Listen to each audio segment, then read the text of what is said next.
Assalamualaikum warahmatullahi wabarakatuh. Alhamdulillahi rabbil alamin. Wabihi nasta'in ala umuri dunya waddin. Wassalatu wassalam ala ashrafil anbiya wal mursalin. Nabiyyina Muhammadin wa ala alihi wa ashabihi wa man ittaba'ahu bi ihsanin ila yaumiddin. Asyhadu an la ilaha illallah wahdahu la syarikalah wa asyhadu anna Muhammadan abduhu wa rasuluhu la nabiyya ba'dah. Amma ba'd. Hadirin yang dimuliakan oleh Allah, alhamdulillah, segala puji hanya milik Allah Subhanahu wa taala. Kembali dengan nikmat dan karunia-Nya kita dipertemukan di kesempatan pagi hari yang berbahagia ini. Kembali kita akan lanjutkan pelajaran kita mempelajari kitab Subulus Salam min Sahih Sirati Khairil Anam. Masih penjelasan tentang permusuhan dan perhelatan perseteruan antara kebenaran dengan kebatilan. Kebenaran yang tentunya berada di pihak Nabi kita Muhammad sallallahu alaihi wasallam, dan kebatilan yang berada di pihak orang-orang musyrikin, di mana orang-orang musyrikin terus berupaya untuk menghalangi dan membendung serta menggagalkan dakwah Nabi yang mulia alaihi salatu wassalam yang menyeru manusia untuk menghambakan diri hanya kepada Allah saja. Sejumlah upaya mereka lakukan dalam rangka membendung dan menghentikan dakwah ini, baik dengan cara yang terang-terangan atau dengan cara-cara halus dan penuh dengan kelicikan yang mereka lakukan dalam upaya sekali lagi untuk menghalangi dan membendung kebenaran ini, dan semua upaya mereka itu mengalami kegagalan.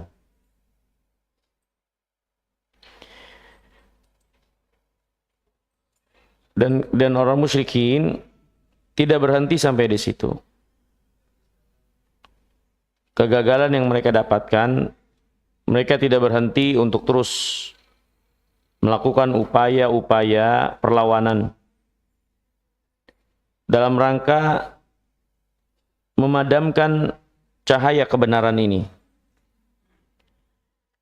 Di antara upaya tersebut yang juga mereka lakukan adalah membantah atau melemparkan syubhat terhadap kebenaran yang dibawa oleh Rasulullah sallallahu alaihi wasallam. Mereka mendebat, membantah dan mendiskreditkan kebenaran yang dibawa oleh Nabi yang mulia sallallahu alaihi wasallam. Allah Subhanahu wa taala berfirman tentang keumuman keadaan dari orang-orang kafirin. Dalam surah Ghafir Allah berfirman, "Ma yujadilu fi ayatillah illa alladhina kafaru." Tidak ada mereka yang mendebat ayat-ayat Allah kecuali orang-orang kafir. Karena orang kafirin itu tidak beriman. Mereka mencari-cari celah untuk menjatuhkan kebenaran yang datang. Argumentasi, petunjuk kebenaran yang jelas, mereka mencari celah untuk menjatuhkan kebenaran, membantah kebenaran itu. Dan Allah berfirman, tidak ada yang melakukan itu kecuali orang-orang kafirin. Orang-orang yang tidak beriman. Sehingga tertutup mata, tertutup hati mereka untuk menerima kebenaran dengan argumentasi dan dalil yang jelas. Mereka lari dari kebenaran itu, bahkan bukan sekedar lari, tapi mereka berusaha untuk membantah, mendebat kebenaran yang datang. Inilah keadaan di antara keadaan orang-orang kafirin.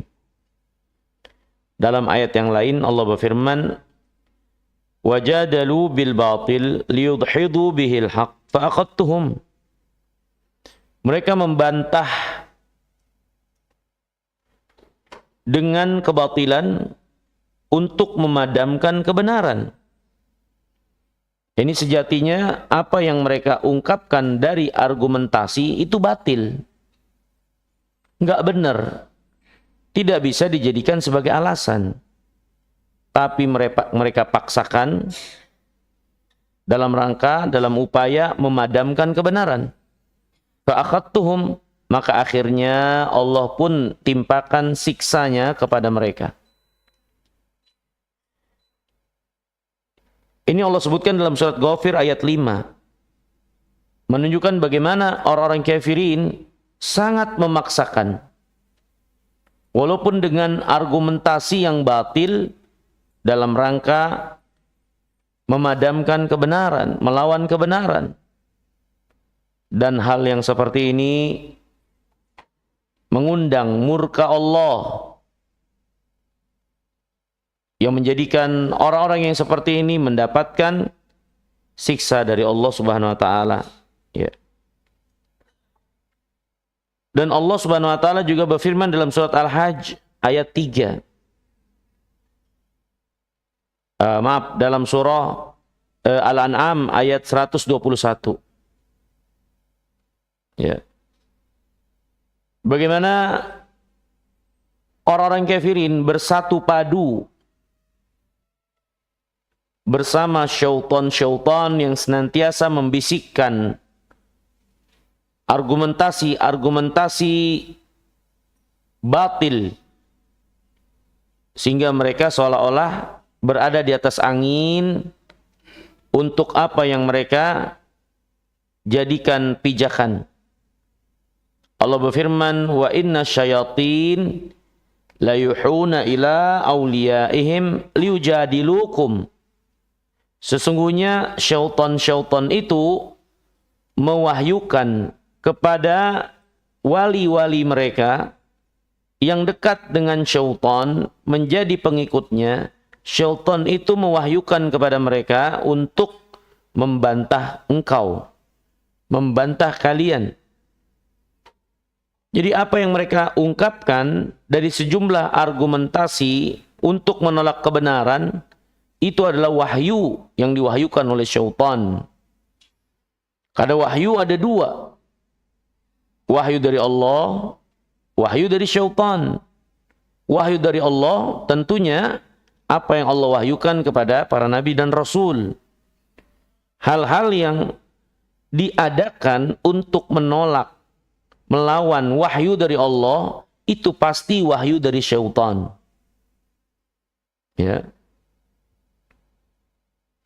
Allah berfirman, wa kadzalika ja'alna likulli nabiyyin aduwan syayatinal insi wal jin yuhi ba'duhum ila ba'din zukhrufal qawli gurura. Demikianlah kami jadikan pada setiap nabi ada musuh-musuh yang memusuhi mereka, memusuhi para nabi itu, baik dari kalangan bangsa manusia, juga dari kalangan bangsa jin, yang mereka bersatu padu, saling mewahyukan satu dengan yang lainnya, perkataan-perkataan yang membuai dan menipu. Untuk mereka, jadikan itu sebagai senjata melawan kebenaran. Dan ayat yang semisal dengan ini banyak sekali tentang keadaan orang-orang kafirin selalu mencari-cari alasan, argumentasi untuk menolak serta memadamkan kebenaran. Dan pastinya mereka nggak akan bisa dan nggak akan sanggup untuk melakukannya. Untuk bisa unggul dari kebenaran itu, karena kebenaran ini datang dari Rabbul Alamin. Mereka dengan perbuatan mereka itu memposisikan diri menjadi musuh bagi Allah.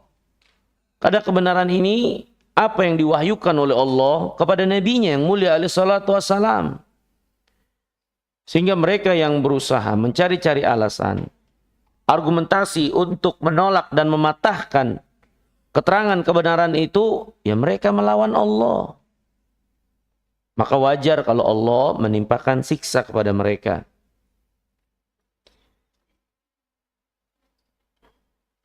Allah berfirman dalam surah Ghafir ayat 56. Innal ladzina yujadiluna fi ayatillah bighairi sultanin atahum in fi sudurihim illa kibrum ma hum bibalighi fasta'idz billah innahu huwas samiul basir. Sesungguhnya orang-orang yang mendebat, membantah, melawan ayat-ayat Allah dengan tanpa kekuatan ilmu yang ada pada mereka. Artinya, umumnya bantahan-bantahan dan argumentasi orang-orang kafirin menolak kebenaran itu nggak ada dasar ilmunya. Itu hanyalah rekayasa dan retorika yang mereka buat-buat sendiri. Sejatinya itu bukan menjadi landasan untuk bisa dijadikan suatu pijakan. Kata Allah, bighairi sultanin atahum in fi sudurihim illa kibrun. Yang terjadi sesungguhnya ketika mereka menolak kebenaran adalah apa yang ada pada hati mereka dari kesombongan. Ya, sehingga mereka tidak mau menerima kebenaran itu. Sebetulnya mereka nggak bisa membantah kebenaran itu yang terang, gamblang, jelas, dengan argumentasi yang kuat dari Rabbul Alamin, dari Allah, pencipta kita semua, pencipta langit dan bumi. Bagaimana seorang hamba malah membantah, melawan pada apa yang Allah jelaskan? Ini tidak lain melainkan kesombongan yang diikuti. Maka kata Allah, fasta'idz billah. Mintalah perlindungan kepada Allah. Ini dari keburukan, kejelekan-kejelekan orang-orang tersebut. Karena Allah maha mendengar, lagi maha melihat. Ya, ini apa yang mereka jadikan sebagai argumentasi. Allah Subhanahu wa taala maha mendengar argumentasi buruk dan jelek itu dan melihat serta mengawasi apa yang mereka lakukan. Ya pastinya mereka tidak akan pernah luput dari pengawasan Allah Subhanahu wa taala. Ini hadirin yang dimuliakan Allah Subhanahu wa taala. Kemudian dijelaskan di sini oleh penulis. Apa sajakah perkara-perkara yang dijadikan argumentasi alasan orang-orang kafirin untuk melawan kebenaran? Ya. Yang pertama, di antara yang mereka permasalahkan dalam rangka menghentikan, menghambat dan menghalangi kebenaran untuk tegak, yaitu mereka mempermasalahkan kebangkitan setelah kematian. Nabi kita yang mulia alaihi wasallam dan seluruh para nabi dan rasul, bahkan kita ketahui bersama di antara pokok dasar yang mereka serukan, yang mereka ajarkan adalah iman kepada hari kiamat, iman kepada hari kebangkitan, dibangkitkannya kita kembali setelah menjadi tanah tulang belulang, kembali menjadi seperti semula untuk mempertanggungjawabkan apa yang kita amalkan waktu diberi kesempatan di dunia. Waktu diberi kesempatan hidup. Ini dakwah seluruh para nabi dan rasul. Kebangkitan setelah kematian. Mereka orang kafirin nampak melihat celah. Muhammad menyerukan kebangkitan setelah kematian, Muhammad bohong dusta. Yang dia serukan berarti semua bohong dan dusta. Karena bagaimana mungkin manusia dibangkitkan kembali setelah jadi tanah tulang belulang? Bagaimana mungkin kembali menjadi seperti semula setelah sirna dan bukan apa-apa? Allah Subhanahu wa taala berfirman tentang perkataan mereka. Wa ajibu an ja'ahum mundhirun minhum faqala al-kafiruna hadza syai'un ajib. Mereka orang-orang kafirin menunjukkan keheranan mereka ketika datang pemberi peringatan kepada mereka yang mengingatkan diantaranya tentang hari pertanggungjawaban setelah kematian dibangkitkan kembali. Mereka menunjukkan keheranan mereka dengan datangnya seorang pemberi peringatan kepada mereka tentang hal tersebut. Dan mereka mengatakan, hadza syai'un ajib. Ini suatu yang aneh sekali. Bagaimana mungkin dia menyerukan seperti itu? Ini menyerukan adanya kebangkitan. Kemudian kata Allah, mereka berkata lagi, A'idha mitna wa kunna turaban dzalika raj'un ba'id.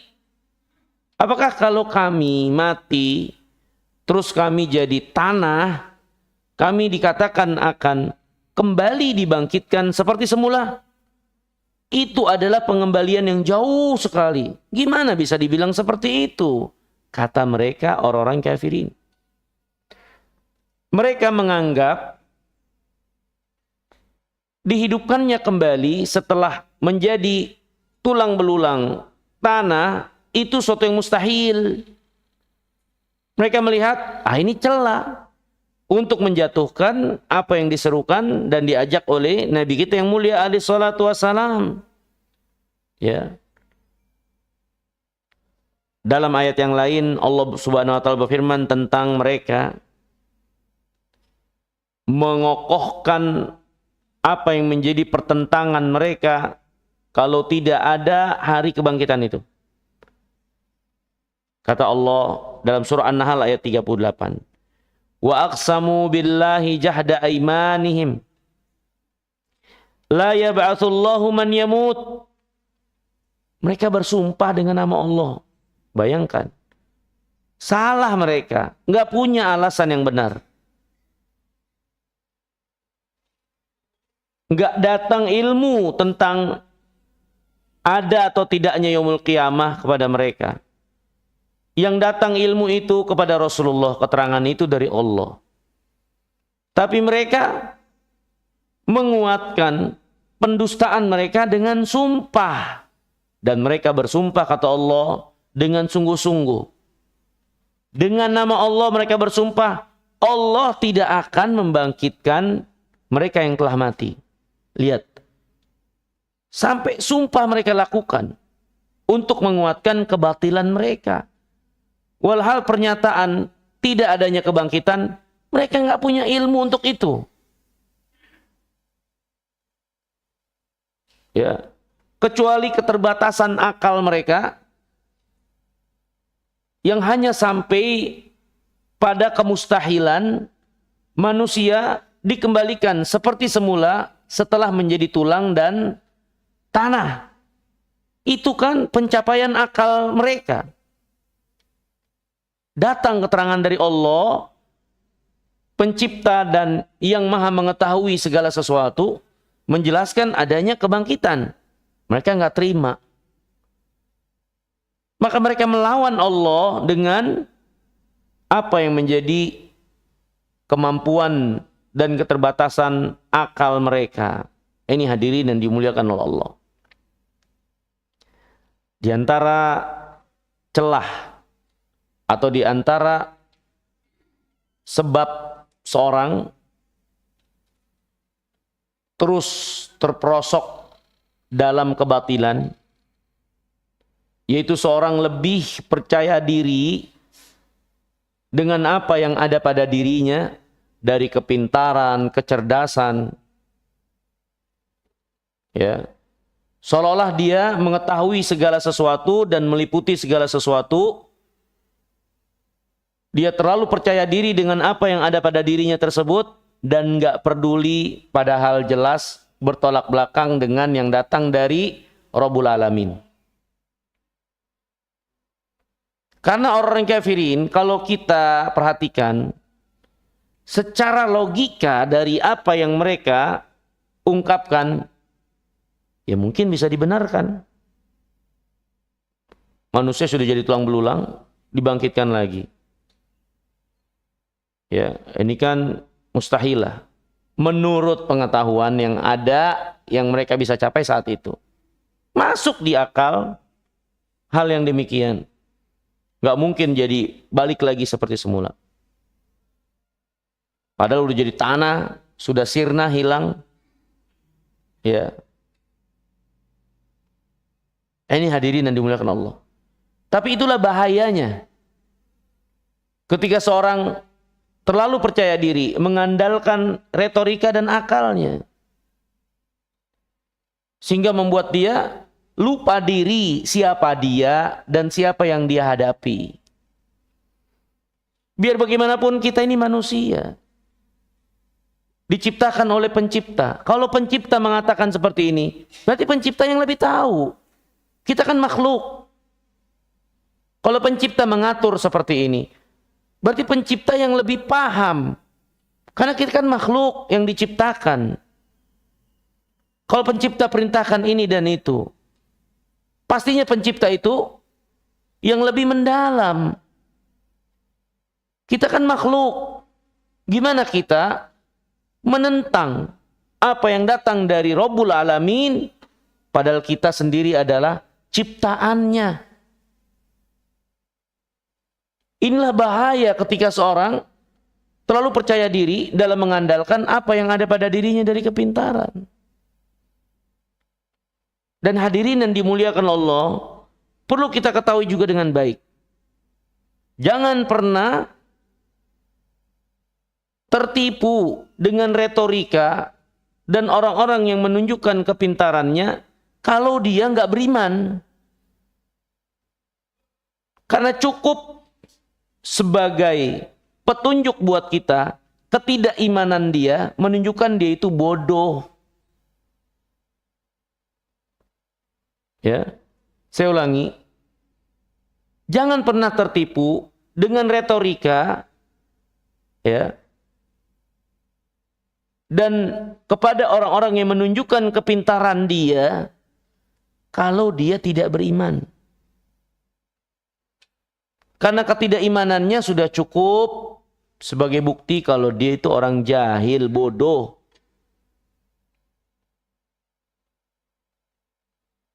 Karena dia tidak memanfaatkan kepintarannya untuk menjadikan atau menyampaikan dia sampai beriman. Maka dia yang paling bodoh. Ya.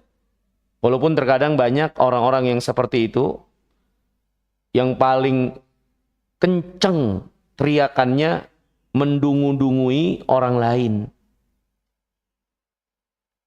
Ya. Dan banyak yang terbuai dengan retorikanya seolah-olah dialah yang pintar. Dia nggak beriman itu cukup. Kalau dia itu orang yang paling bodoh. Yang tidak memanfaatkan apa yang katanya dia mengaku memiliki kecerdasan, pengetahuan, keluasan, dan seterusnya, akal sehat, dan lain-lain. Kalau dia nggak beriman, udah cukup. Berarti kamu itu bodoh. Karena Allah berfirman tentang orang kafirin yang Allah siksa dalam api neraka. Kata Allah, وَقَالُوا لَوْ كُنَّا نَسْمَعُ أَوْ نَأْقِلُ مَا كُنَّا فِي أَصْحَابِ السَّعِيرِ. Orang kafirin ketika disiksa dalam api neraka, mereka berkata, kalau dulu kami mau dengar, kalau dulu kami mau gunain akal kami nggak akan menjadi penghuni neraka saat ini.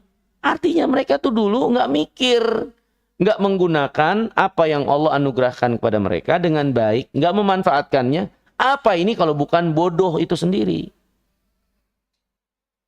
Ya. Maka jangan terbuai dan jangan tertipu dengan orang-orang yang seperti itu. Yang banyak di akhir zaman. Nampak dan menunjukkan baiknya retorika, membuai dengan segala dialektika yang dia susun dan seterusnya. Kalau dia nggak beriman itu sudah cukup. Berarti memang dia adalah orang bodoh yang tidak memanfaatkan. Kalaupun memang dia benar, punya kepintaran. Tapi buat apa kalau nggak dimanfaatkan untuk menyampaikan kepada iman? Karena Allah anugerahkan itu untuk menghantarkan manusia beriman dengan baik dan benar. Ya.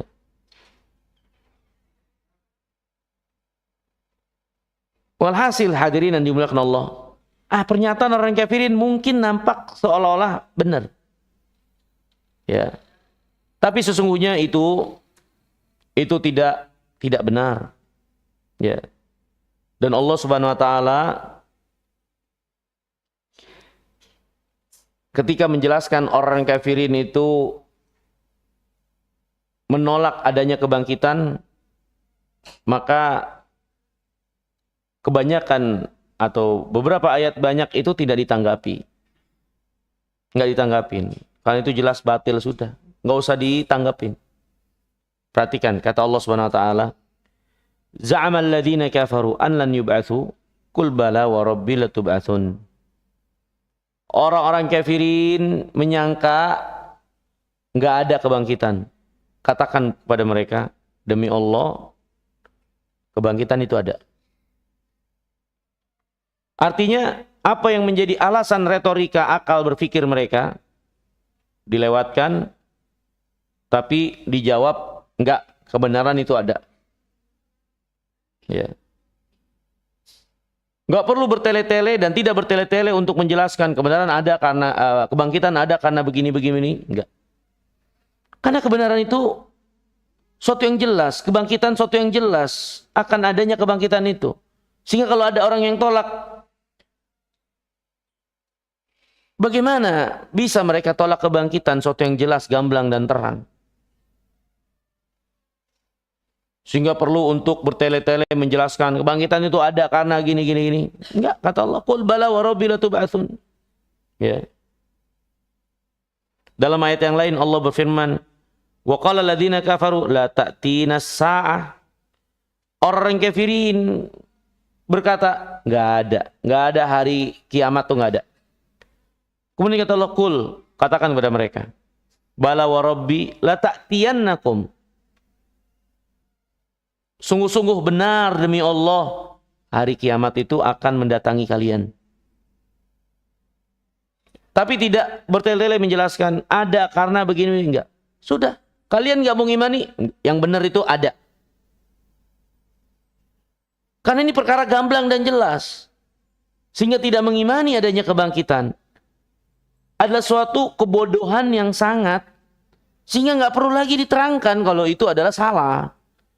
Maksudnya nggak perlu diterangkan saat itu dengan rinci kalau itu salah. Ya. Jadi banyak hal hadirin yang dimuliakan Allah, nggak perlu bertele-tele dalam menanggapi.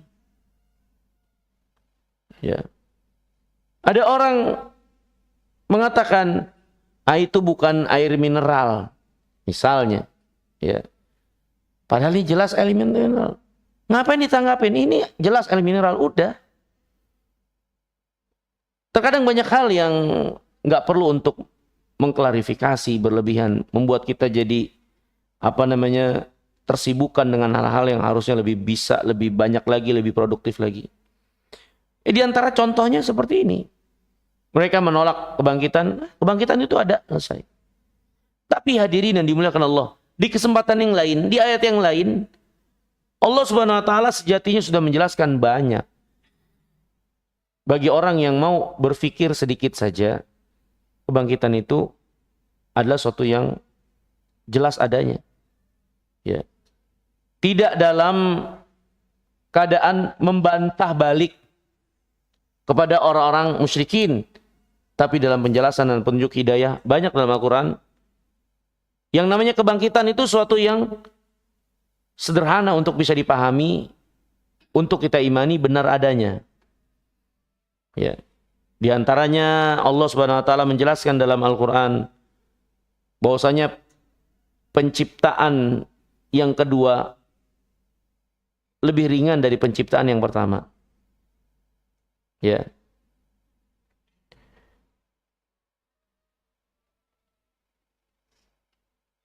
Ya, Allah Subhanahu wa taala berfirman dalam Al-Qur'an, ya.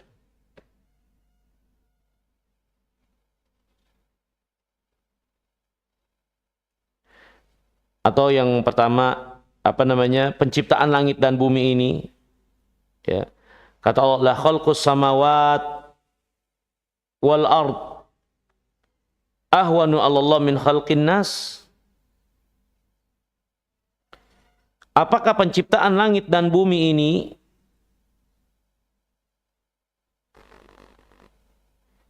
lebih berat bagi Allah daripada penciptaan penciptaan manusia?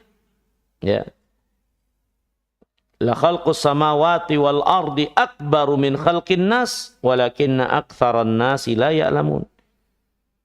Apakah penciptaan langit dan bumi ini, ya,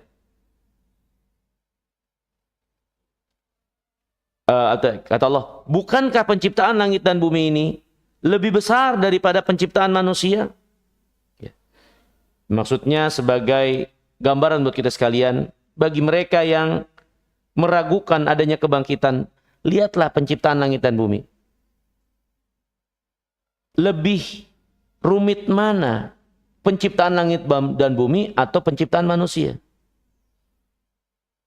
Kalau kita menyimpulkan, tentu lebih rumit penciptaan langit dan bumi daripada penciptaan manusia. Sekarang, penciptaan langit dan bumi aja Allah Maha Kuasa, dengan sangat mudahnya, apa yang kita lihat yang sangat mengagumkan, penuh dengan keteraturan, Allah Maha Kuasa. Terus gimana diragukan Allah menciptakan manusia?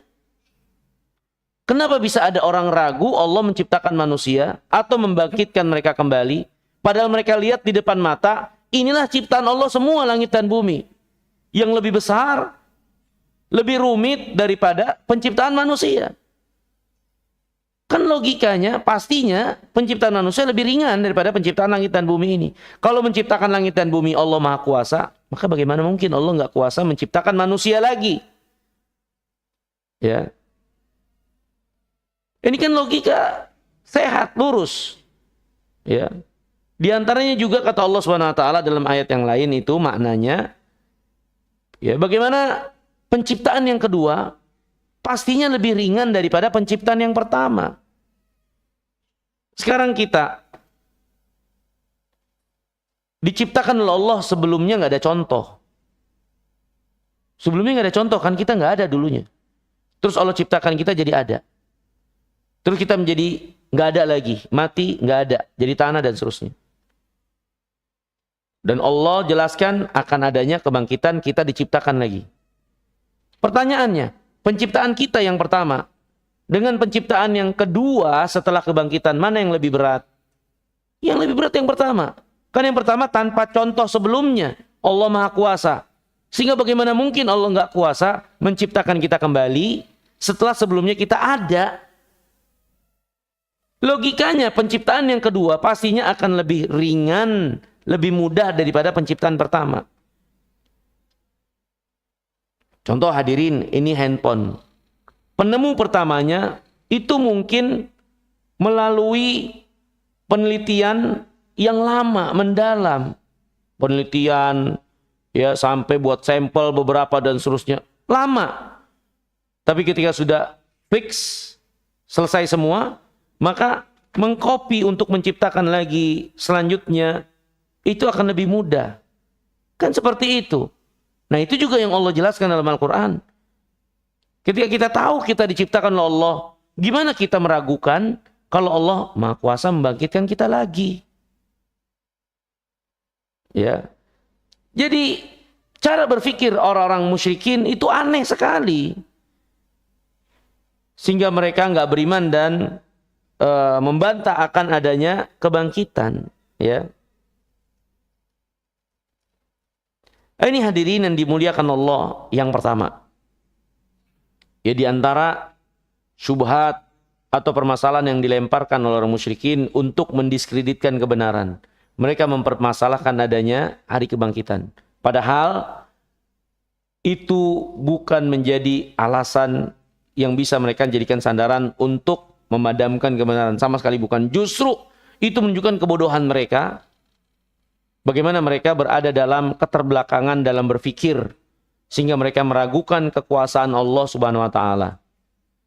Kemudian yang kedua, di antara bantahan atau perdebatan orang musyrikin, yaitu mereka mempermasalahkan ayat yang turun kepada Nabi yang mulia alaihi salatu wassalam dalam surah Al-Anbiya ayat 98 yang menjelaskan bahwasannya yang menyembah selain Allah dan yang disembah menjadi penghuni neraka jahanam. Ya. Allah berfirman, "Innakum wa ma ta'buduna min dunillah hasabu jahannam antum laha waridun.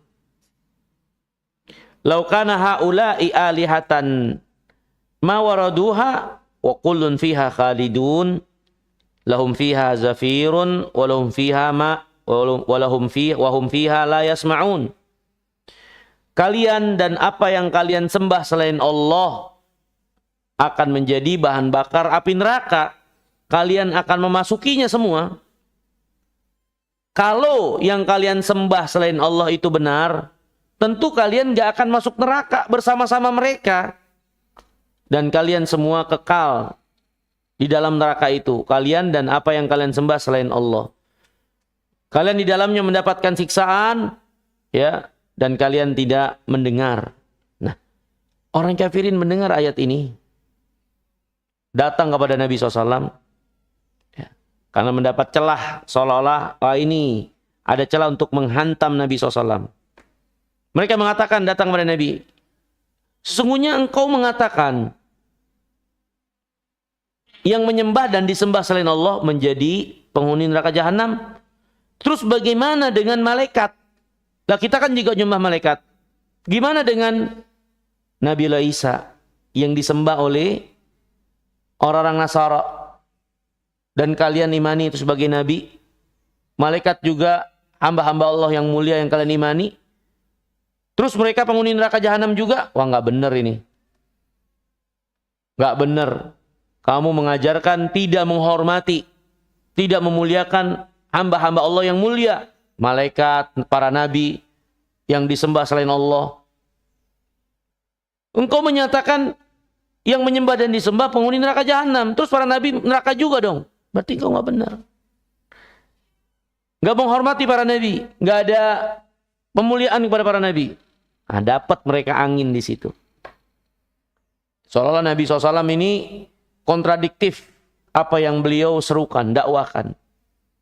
Ya, maka hadirin yang dimuliakan Allah, turun firman Allah SWT untuk menolak bantahan orang kafirin yang seolah-olah mereka dapat angin dan celah untuk menghantam Nabi SAW dengan argumentasi itu.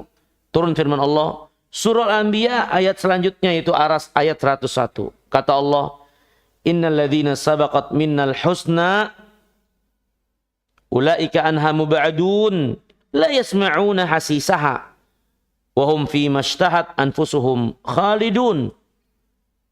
Adapun orang-orang yang Allah telah tetapkan surga baginya, kebaikan baginya, mereka itu akan dijauhkan dari api neraka. Bahkan mereka pun enggak mendengar desisan neraka pun mereka enggak dengar. Mereka berada dalam kenikmatan kekal, menikmati setiap apa yang mereka inginkan. Ya. Maka terbantahkanlah orang kafirin. Orang-orang yang telah Allah tetapkan kebaikan pada mereka dari para nabi dan rasul, para malaikat, enggak menjadi penghuni neraka jahanam. Mereka akan dijauhkan dari neraka jahanam. Berarti tidak seperti apa yang mereka pahami, seolah-olah itu adalah satu kebenaran untuk mereka bantah Nabi SAW. Karena maksud mereka yang akan menjadi penghuni neraka jahanam, yang menyembah dan yang disembah adalah mereka yang menyembah selain Allah, dan yang disembah selain Allah itu meridhoi, menyuruh, memerintah untuk disembah selain Allah. Itu yang akan menjadi penghuni neraka jahanam bersama. Tapi mereka yang tidak meridhoi dan gak pernah nyuruh itu, gimana mereka harus dibebankan pertanggungjawaban apa-apa yang tidak mereka lakukan.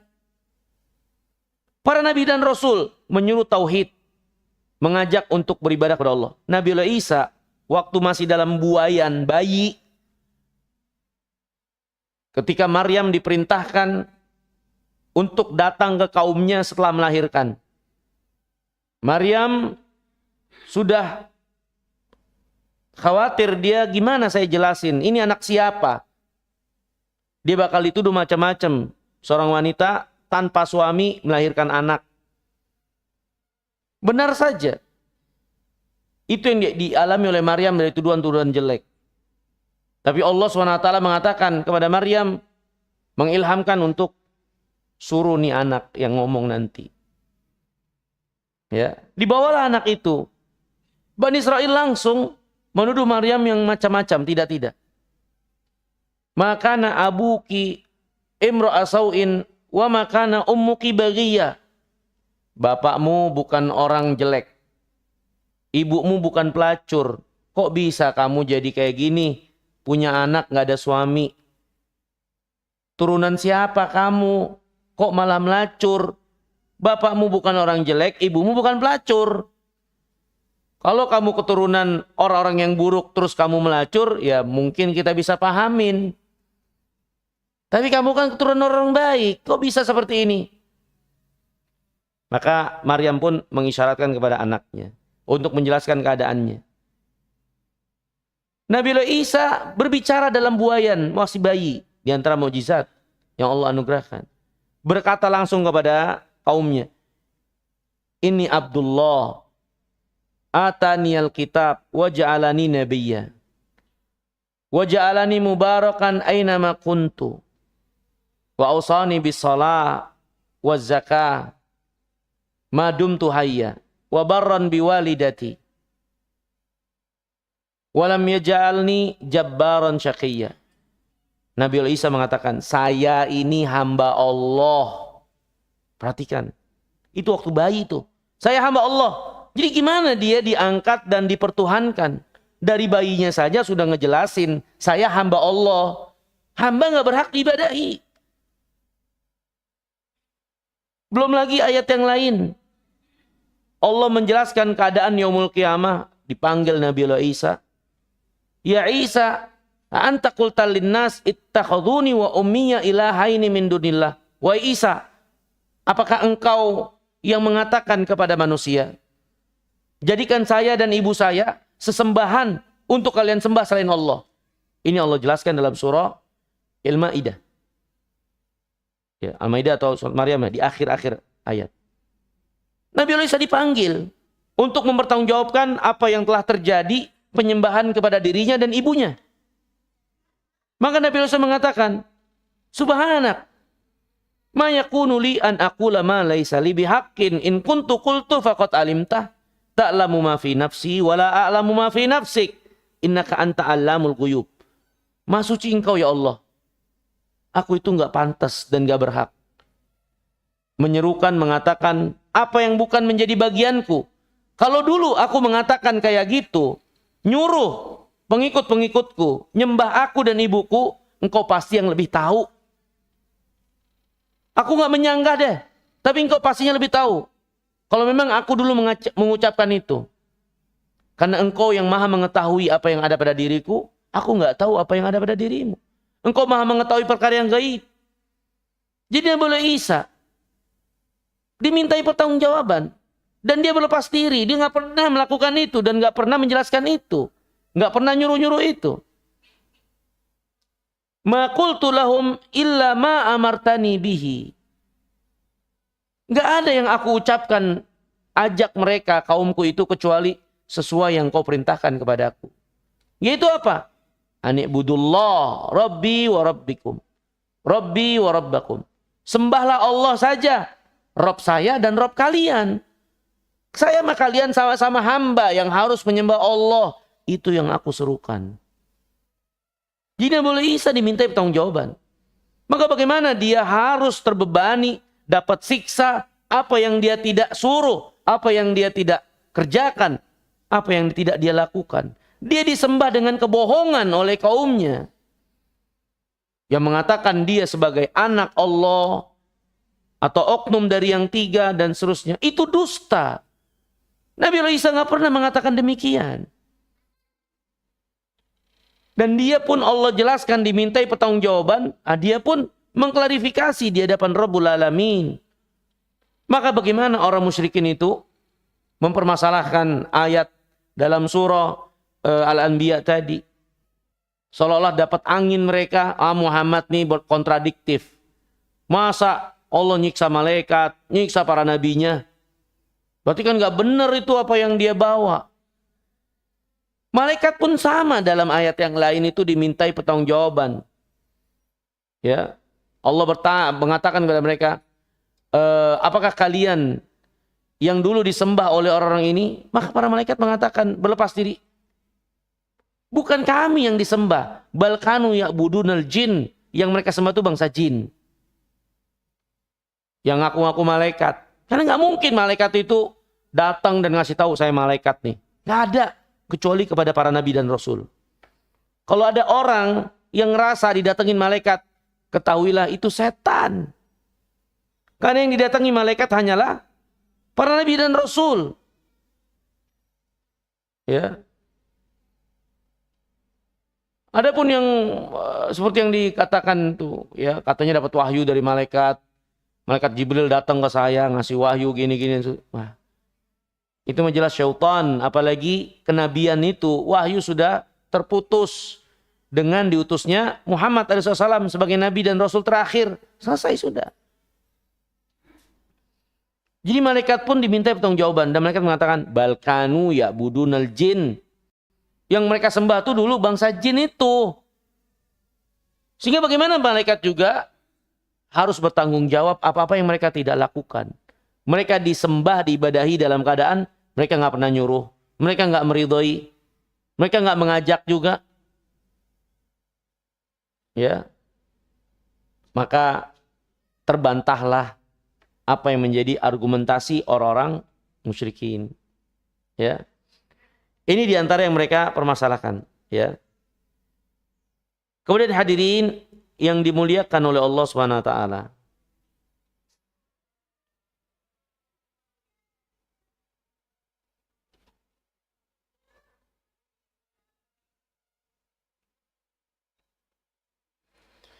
Di antara yang mereka permasalahkan juga, ya, mereka bertanya-tanya kepada orang Yahudi, kira-kira apa yang bisa kita ungkapkan untuk mendiskreditkan Muhammad. Nah, orang Yahudi ngajarin, nanya Muhammad tentang ruh.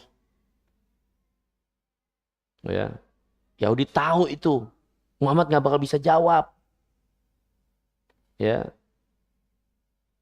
Datanglah mereka setelah bermusyawarah dengan Yahudi. Inilah hadirin, pelaku kebatilan itu saling dukung mendukung, saling tolong menolong. Maka bagaimana orang-orang yang berada di atas kebenaran malah mereka justru saling berpecah belah, bermusuhan. Mereka yang lebih pantas dan lebih layak untuk tolong-menolong dalam rangka menegakkan kebenaran. Mereka yang berada di atas kebatilan itu berkomplot. Allah telah berfirman, perintahkan kepada kita sekalian, wa ta'awanu 'alal birri wat taqwa. Tolong menolonglah kalian untuk kebaikan dan takwa. Allah berfirman, innal mu'minina wal mu'minat ba'duhum awliya'u ba'd. Orang beriman laki-laki dan perempuan adalah bagian satu dengan yang lainnya. Yang saling tolong menolong, saling menguatkan. Itulah keadaan orang beriman seharusnya. Lihat orang yang berada di kebatilan, mereka berkomplot.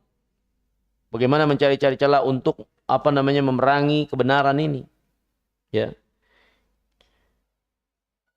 Maka orang Quraisy setelah bermusyawarah dengan Yahudi datang kepada Nabi, dikasih celah tanya tentang ruh. Ya. Maka ditanyalah tentang ruh. Allah berfirman dalam surah Al-Isra, "Wa yas'alunaka 'anir ruh, qulir ruh min amri rabbi wa ma utitu minal ilmi illa qalilan." Mereka bertanya kepadamu tentang ruh. Pertanyaan untuk mencari-cari celah kelemahan Muhammad alaihissalam. Maksudnya ada sesuatu yang enggak diketahui dan enggak dibisai oleh Muhammad alaihissalam. Berarti Muhammad itu enggak benar. Maka kata Allah, mereka bertanya kepadamu tentang ruh. Qul, jawab kepada mereka. Qulir ruh min amri rabbi. Ruh urusan Allah. Apa pentingnya tahu nanya tentang ruh? Banyak hal kita tuh harus sadar kita makhluk. Enggak setiap hal untuk kita tahu. Enggak setiap hal untuk kita kuasai. Kita makhluk penuh dengan keterbatasan. Ya. Maka katakan kepada mereka, ruh urusan Allah. Kalian tidak diberi ilmu kecuali sedikit. Sudah. Apakah berarti kalau Muhammad nggak tahu dan nggak bisa jelasin tentang ruh, berarti Muhammad salah dan nggak benar? Karena nggak semua hal untuk dijelaskan. Manusia punya keterbatasan. Mereka mau tahu semuanya, ya nggak bisa. Mereka pikir mereka siapa? Kita tuh makhluk. Gimana kita mau menandingi Khalik? Yang tahu segalanya ya Khalik. Maka ini pelajaran. Sehingga nggak dijawab tentang ruh itu. Sampai sekarang nggak ada jawabannya. Dan dengan ketiadaan jawaban, penjelasan tentang ruh, ini pelajaran buat kita. Pelajaran diantara yang pertama, kata para ulama, jadi pelajaran buat kita sadar diri sebagai makhluk. Bagaimana kita mau untuk menguasai dan tahu segala sesuatu. Batasi dengan apa yang bermanfaat dan berfaedah. Ya, yang memang dibebani oleh syariat untuk itu. Kalau enggak usah. Kemudian yang kedua, sebagai pelajaran juga buat kita sekalian. Ya. Petunjuk bagaimana beriman dengan baik terhadap perkara gaib. Ruh kan perkara gaib. Dia menempel di dalam diri kita. Tapi kan gaib. Kita nggak mungkin dan nggak bisa menjelaskan tentang ruh begini dan begitu. Padahal ada pada diri kita. Kalau kita jelaskan, definisikan begini-begitunya, pasti salah. Padahal dia ada pada diri kita. Terus bagaimana kita berkata atas Allah, mengatakan Allah begini, begitu, begini, begitu, tanpa keterangan dari Allah? Pasti lebih salah lagi. Yang ada pada diri kita saja, kita terbatas dalam menguasainya. Bagaimana kita mengatakan ini dan itu tentang Allah? Nama-namanya, sifat-sifatnya, tanpa dalil, tanpa keterangan dari Allah dan Rasulnya, pasti akan lebih salah lagi. Ya. Bagaimana kita mendustakan perkara gaib yang Allah kabarkan dari yaumul qiyamah dan seterusnya? Padahal kita untuk perkara gaib yang ada pada diri kita saja kita nggak bisa ungkapin. Dan kita percayakan adanya ruh. Cukup sampai di situ kalau memang dibebani sampai di situ. Ketidaktahuan rincian dan ilmu meliputi sesuatu bukan berarti kita harus menolak sesuatu. Ruh kita tahu ada kan, kita percaya ada kan, tapi kita nggak bisa menjelaskan panjang lebar kedalamannya. Apakah karena kita nggak tahu panjang lebar kedalamannya berarti ruh itu kita ingkari? Orang bodoh yang mengingkari adanya ruh.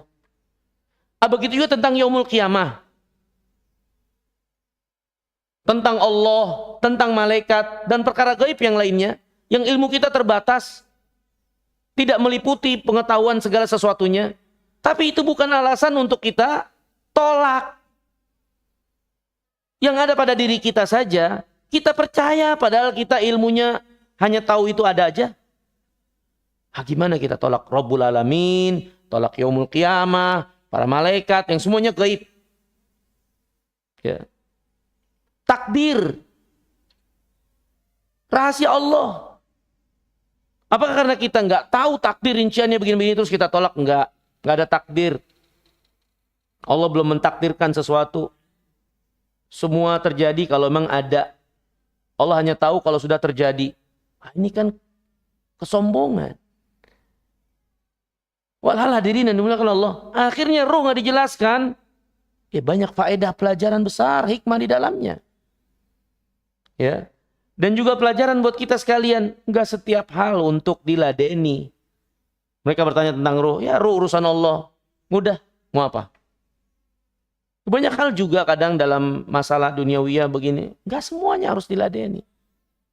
Yang penting kita memastikan diri kita di track yang benar, jalan yang benar. Perintah Allah, Nabi SAW perintahkan, contohkan, harus meyakini demikian, ya sudah. Ya, hanya itu yang Allah bebani kepada kita. Lebih dari itu, ya nggak perlu kita membebani secara berlebihan yang akhirnya kita malah merugi. Ini hadirin yang dimuliakan Allah SWT. Di antara argumentasi batil yang dipergunakan oleh orang-orang kafirin untuk membantah dan memadamkan kebenaran. Tapi semua itu lemah. Bahkan lebih lemah dari sarang laba-laba. Karena itu semua bukan ilmu. Itu kebodohan yang diikuti. Gimana mereka mengkonfrontir apa yang mereka miliki dengan apa yang datang dari Rabbul Alamin. Mereka lupa diri. Siapa yang mereka hadapi. Makhluk bagaimana mereka melawan dan membangkang kepada Rabbul Alamin seperti itu dengan argumentasi-argumentasi untuk menolak apa yang datang dari Allah. Ini suatu kekurang ajaran tentunya sebagai makhluk yang nggak tahu diri dari orang-orang musyrikin itu.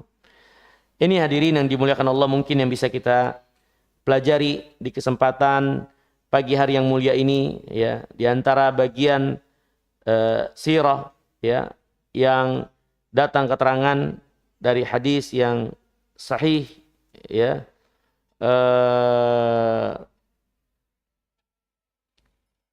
tentang perjalanan Nabi kita yang mulia alaihi salatu wassalam ya, dan tentunya banyak pelajaran buat kita sekalian ya dalam kehidupan dan dalam keberagamaan khususnya.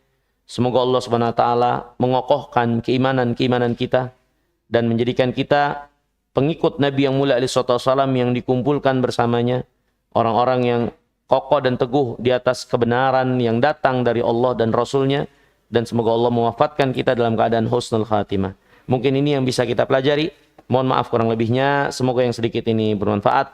Aqulu qouli hadza wa astaghfirullah li wa lakum wa akhiru da'wana anil hamdulillahi rabbil alamin. Wassalamualaikum warahmatullahi wabarakatuh.